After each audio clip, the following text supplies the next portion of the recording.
પોરબંદરમાં ગરમીમાં સતત વધારો થઈ રહ્યો છે, ત્યારે ગરમીમાંથી બચવા માટે તેમજ સાવચેતીના પગલાં લેવા પોરબંદરની સરકારી ભાવસીજી હોસ્પિટલના ફિઝિશિયન ડોક્ટર સિદ્ધાર્થસિંહ જાડેજા દ્વારા સૂચનો અપાયા હતા।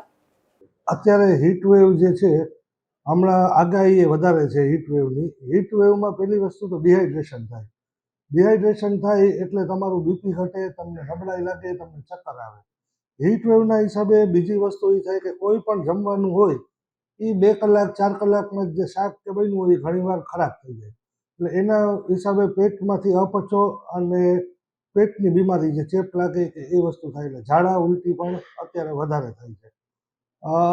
હીટ વેવમાં પાણી વધારે પીવું। બાકી હીટ વેવમાં કેવું છે કે સ્ટ્રોકના અને એમઆઈના એમાં એટલે હૃદય રોગના હુમલા એના પણ કેસીસ ધીરે ધીરે વધે છે। બીજી વસ્તુ કે જેને કિડનીની તકલીફ છે, જેને લાંબા સમયથી ડાયાબિટીસ છે, જેનું ક્રિએટિનિન એટલે કિડનીનો રિપોર્ટ જે છે એ થોડોક બોર્ડર લાઈન આવે છે, જેને દવાઓ નથી ચાલતી હજી, એ લોકો જો પાણી ઓછું પીવે તો આ સમયમાં એવું બને કે ભાઈ એના કિડની વધારે ખરાબ થાય।